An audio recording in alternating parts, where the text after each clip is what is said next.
The article I'm reporting on is called From Face-to-Face Meeting to Video Teleconferencing, Potential Shifts in the Meeting Genre.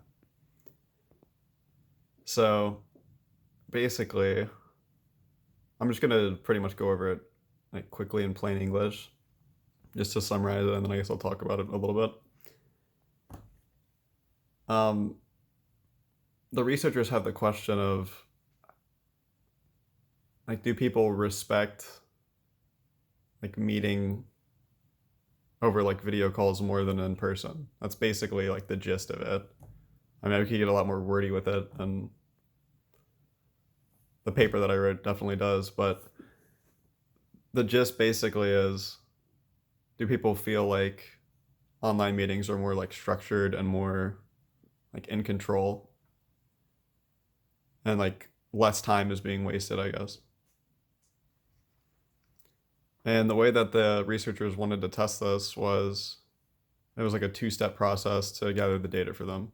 So the first part of it is that they had 7 individuals, and these like 7 individuals, and they're all like people that work in like multiple branches of this company that's using the teleconferencing. So the first 7 individuals, they asked them a series of like open-ended questions, very, very like open-ended. I mean, I already said that, but like I don't really know a better word for it.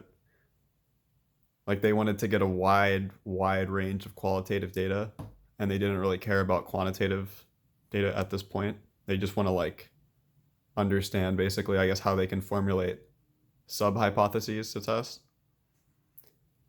And so they use those questions, or questions that like from information that they gathered from asking the initial 7 people, to then generate a questionnaire.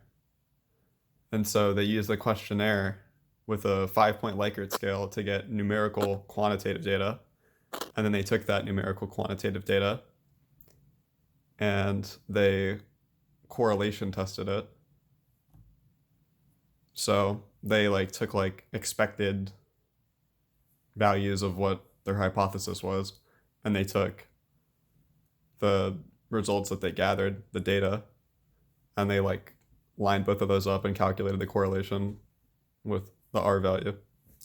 And since their R value, the ultimate one for their like overarching hypothesis, which again was made up of the individual sub-hypotheses, since their ultimate value from that was a 0.73, that was above 0, and anything above 0 is positive. And like also like the closer to 1, the more correlated it is, and the closer to 0, like the less correlated. So 0.73 is like pretty high. That's a relatively high correlation, and they said that's sufficient to us. So yeah, that's basically like what happened with it. My personal thoughts on it are, I mean, I was pretty blown away by it. Not really by like the research methods as much as like the time period that this was done in. But then also the methods that they chose were very, very like on point, very, very intelligent. And they had a difficult challenge of converting like qualitative interpretive style data into quantitative social scientific style data. And yeah, that's pretty much it.